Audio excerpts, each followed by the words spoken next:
Okay, so this is a short video to complement the videos that I've provided as an introduction or an overview of the subject of the course. So I'll talk more about the definition of correctness or the notion of correctness in the context of concurrent libraries or concurrent algorithms and data structures. So recall from the longer videos that we are going back to the basic algorithms and data structures, and we are trying to redo everything extend everything from the context of sequential programming to that of concurrent programming. And we say that these two concepts, algorithms and data structure, are intimately related.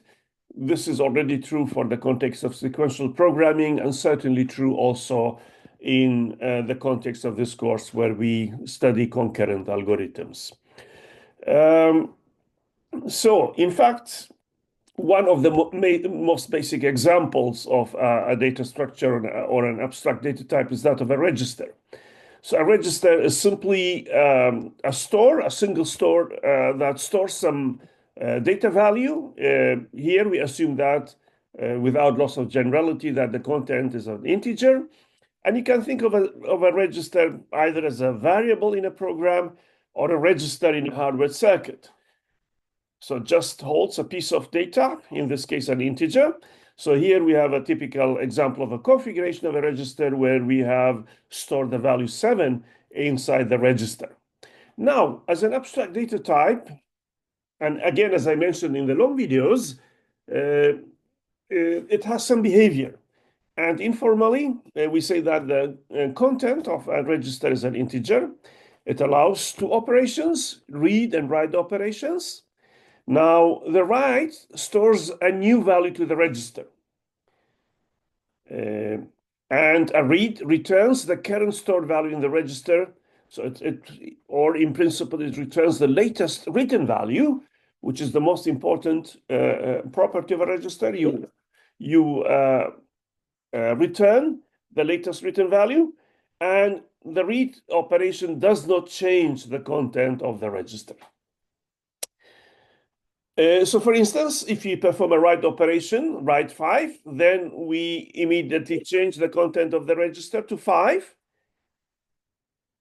And if you try to read the value of the register, then you simply return the value stored inside the register, which is a 5, which was the latest written value on the register. So this is what you return in a read operation. And this, in principle, is the behavior of a register in a nutshell. A stack, again, now the configuration is a list of integers, and it allows push and pop operations, where push adds a new value to the top of the stack, and pop fetches and returns the top value from the stack. And this we have already explained in detail in the main videos. So you always operate on the top of the stack. So for instance, if you push 3 to an empty stack, then you add the element to the top of the stack. And because the stack is empty, then you simply add 3 and put it in the stack. Now, if you push 5, you do the same thing, always operating on the top of the stack. So you push the 5 and you put it on the top of the stack.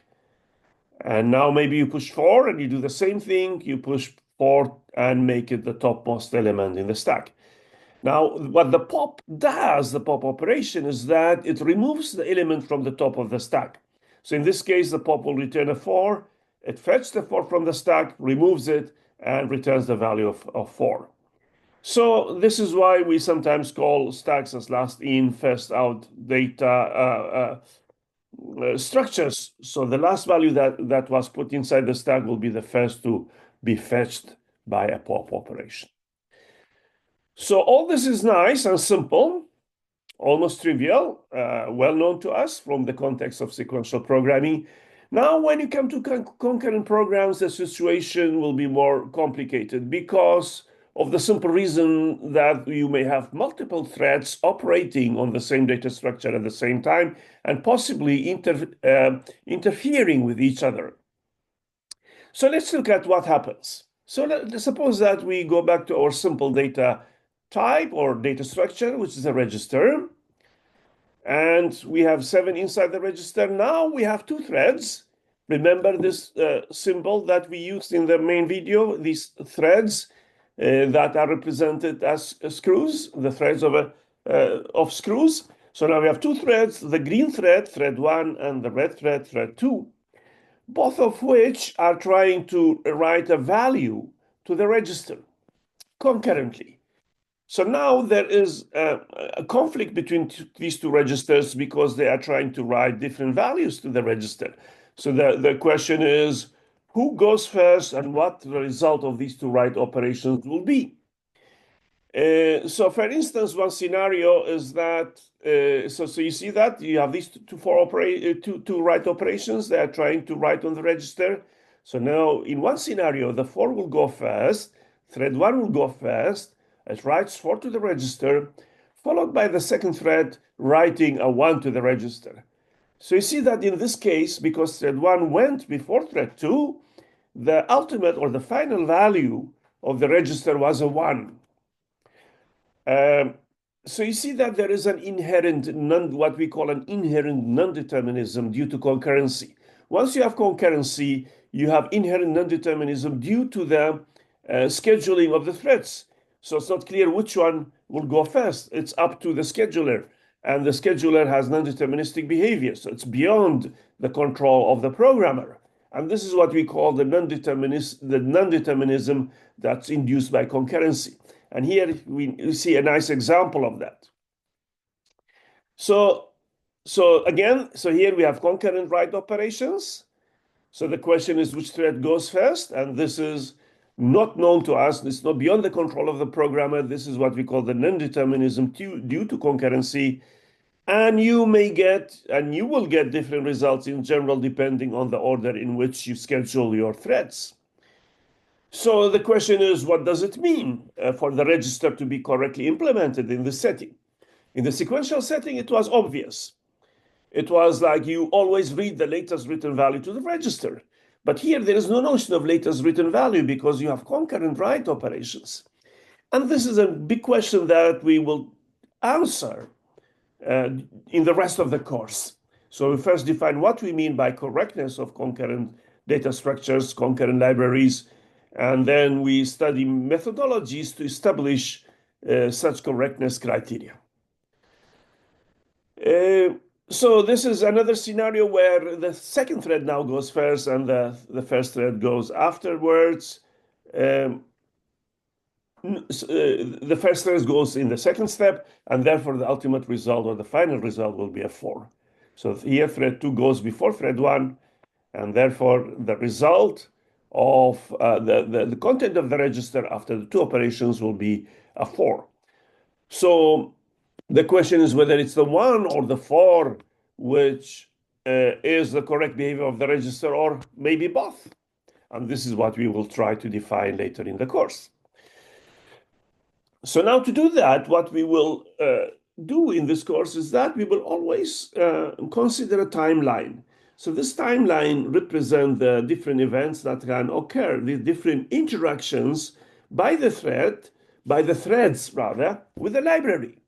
So here we will try to define what we mean by the order in which the operations are executed. So here, suppose that we have 2 threads, again, the green thread and the red thread. And now you see that I have these 2 write operations. First, the write. So you see here, what's important here is that operations are not atomic anymore. So you cannot say that I write a 2, because now you are operating concurrently with other threads. So to model this non-atomic behavior, what we will do is that we split each operation into 2 events. The call point, where you issue the operation, and this may take time before it takes effect, and the return point where you know that the operation has taken effect.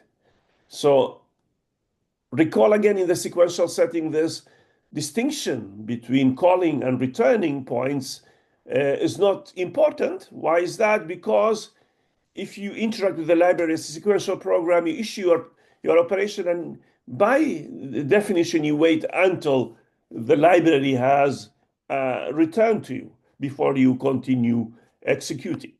Now here it's not the case, because one thread, the green thread here, issues a call, then the red thread will issue a call to a different write operation, and then maybe the green thread will return first, and then followed by the red thread.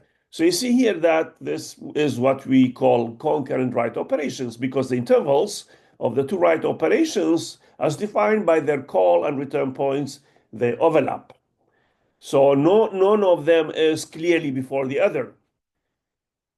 So this is what we call concurrent operations. So the order is not clear in this case because of the very reason that they are concurrent operations. Another scenario is that you may have concurrent operations, but the order can be clear. And this is when the interval of one of the operation precedes the interval of the other. So here the order is clear. It's the green write operation, which is the write to the 2, which goes before the write to the 7 by the red thread. And all these scenarios will capture by our semantics that we'll define later when we define the notion of correctness of concurrent libraries. So here the green is before the red, clearly.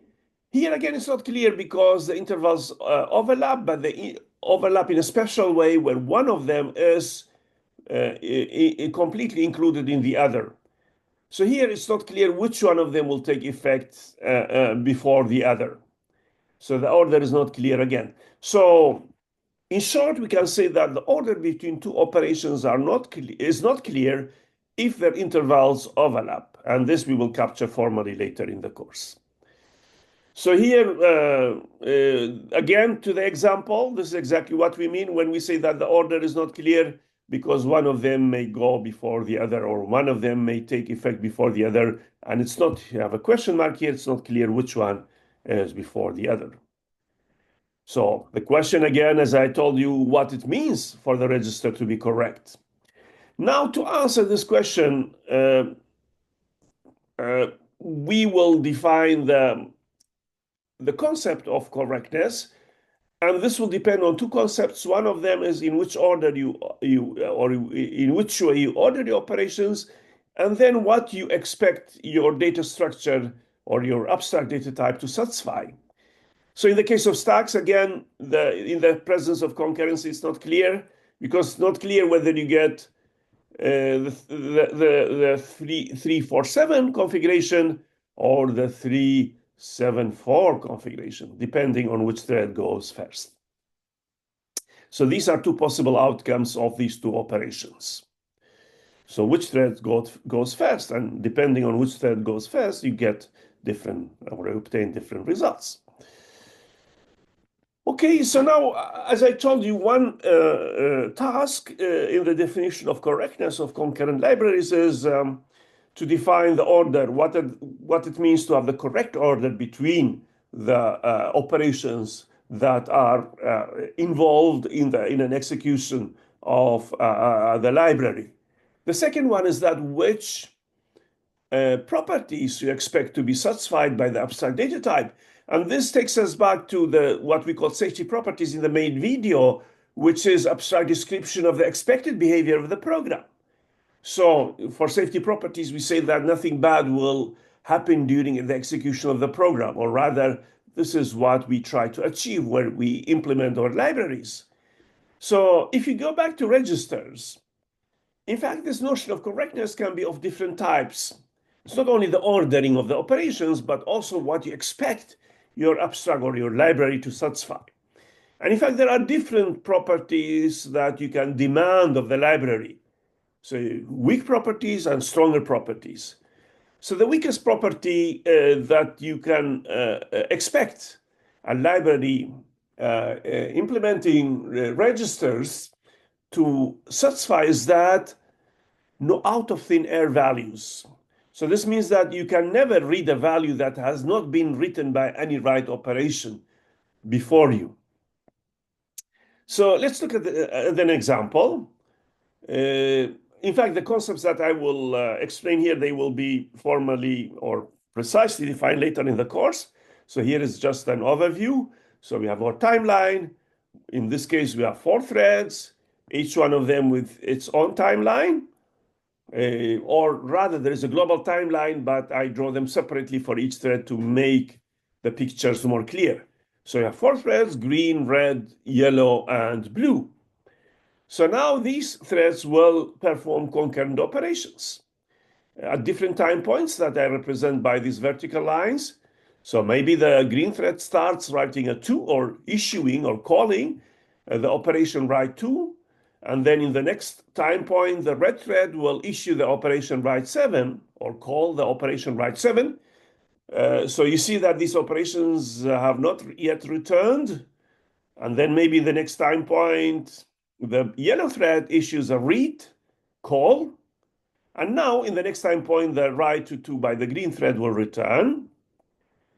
And in the next point, the read by the yellow thread will return, and it will return the value 7. So the question is, the 7 is the correct value. And the answer is that you can consider it to be correct or not correct. It's not clear. Why?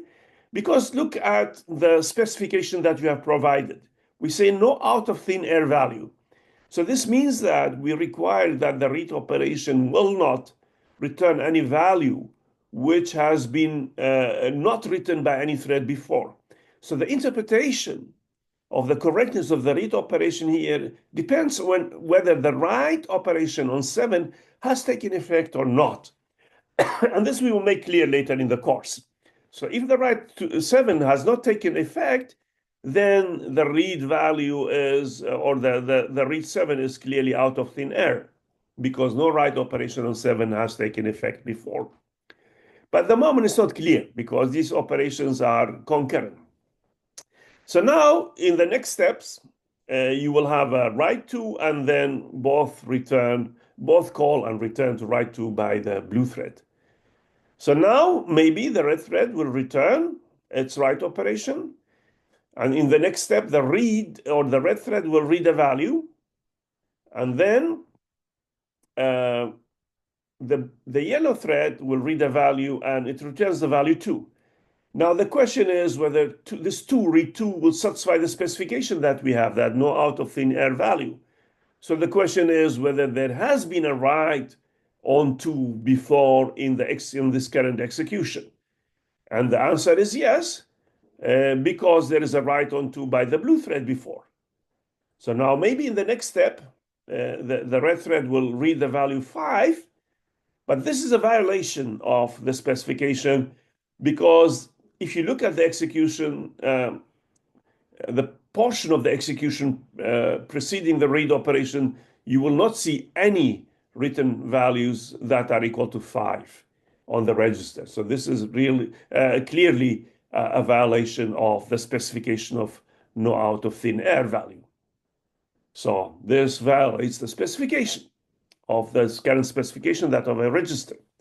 So in fact, some conclusions about the return values are clear, and they are either valid or not valid because they satisfy or not satisfy the specification, which is no out of thin air values. But some of them, like the read 7, are not clear because it depends on how you interpret the ordering of the operations.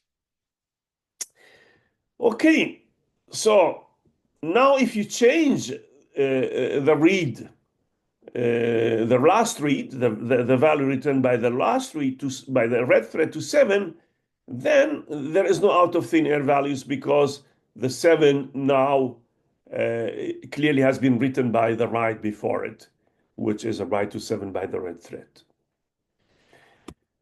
Okay, so now let's look at a more. So in fact, out of thin air is quite a weak property that should be satisfied, but it's weak property. It just tells you that I can read any value provided that this value has been written before by some thread. Another slightly stronger property is that you always read the value which is the value of the latest finished write. So you look at the history before you, and you look at the write operations that have returned, and you take the value of the write operation that has returned last of all write operations. So let's see an example. So suppose that we have this history again that we had before. So if you look at the read operations that have returned, so for instance, this read operation here on the by the blue thread. So is this value 3 correct? Well, you look at the write operations that are returned before you, and you take the latest one.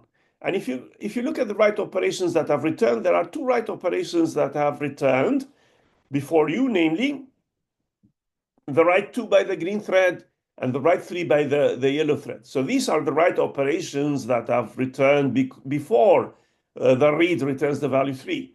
So now among these two write, or between these two write operations, you take the one that has returned last, or the latest, and this is the write 3 by the yellow thread. So indeed, this is the correct value returned by the read operation as witnessed by the write on 3 by the yellow thread, which is the latest returned written value. So this is fine. And if you look at the read 7, again, this value is correct because now if you look at the write operations that have returned before the read 7, you see that we have three write operations: write 2 by the green thread, write 3 by the yellow thread, and write 7 by the red thread. But the latest returned value is the one by the red thread, which is 7. So this is correct. If you look at the read 3 here, this is not correct because by the same reasoning, if you look back, you see that the latest written value is a 7. So although there is a written value, although this is not out of thin air, it's not correct with respect to this current specification because the 3 is not the latest returned value by a write. That value is a 7. And therefore, this is not correct. So now the specification that you'll use for registers is another one which is even stronger, which is that you read the latest finished write. So observe that the latest finished write is not the same as the latest returned write, because a write operation may take effect, as we will see later in the course, before it has returned. So this is, instead of the latest written value, the latest written value, this is instead of saying the latest finished write or the latest returned write.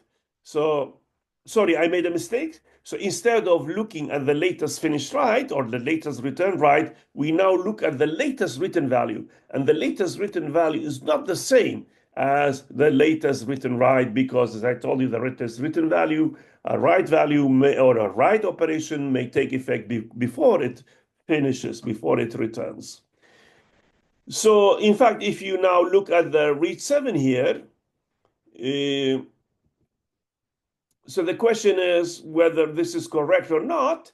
Now it depends on whether you interpret the 7 to take effect before the 3. You see that you have two candidates to write operations, or in fact, 3 concurrent write operations, and the outcome of the read operation 7 can be deemed to be correct depending on which one of the write operations takes effect first. For the read 3, this is not a correct value. Why? Because it's clear that the write operation on 4 finishes after the write or takes effect after the write operation on 3. They are not concurrent, so their order is well defined, and the 4 is after the 3. So you cannot read the 3 because the 4 has overwritten it. And therefore, the write 3 is overwritten by the write 4, and therefore this is not the correct value. So you see what we have here. What I would like to demonstrate is that there are two aspects that decide the correctness of this register abstract data type. The first one is in which order you interpret the operations to have happened. And to that end, what you do is that operations that do not overlap, their order is clear. The ones that overlap, their orders are not clear. And the second aspect is that you have to satisfy the specification that is given to you, whether it's out of thin air, latest written value, or latest finished write, etc., etc. So now what we will do in the rest of the course is that to capture the notion of correctness, the safety property that's to be satisfied, we introduce a notion what we call an abstract data type, and to take consideration or to take concurrency into consideration, we will define what we call concurrent histories, and we define notion of correctness, which we will call linearizability. So all this will be clear in the rest of the course. So here I just want to tell you about what the problems are that arise when you consider concurrency, and how we will go about solving or making these problems clear, and then defining methods to solve them, designing algorithms and libraries that solve these problems. Now, in fact, you can reason about, I mean, these notions are not particular to registers. For stacks, you can reason about the same thing. For instance, you can say that I should not pop any value that has not been pushed to the stack before. So for instance, here, if you pop a 5, this is you do not satisfy the specification of the safety property, because if you look at the execution of the library here, you see that no push operation pushes the value 5 to the stack. So this pop operation is out of thin air, violates the no out of thin air specification. And you can also reason about the latest finished push. So for instance, if you have the pop 3 here, you have the push 3, but the latest finished push is 7, and therefore you violate this specification. Okay, so this was just for some more examples to add to the main videos, where I try to make the safety properties more clear in terms of concurrent data structures. And the main thing to remember is that we have safety properties that are specifications of the abstract data type, but we also need to take into consideration the complications that arise due to concurrency, and due to the fact that operations will, from different threads, will run concurrently, and therefore they may interfere with each other.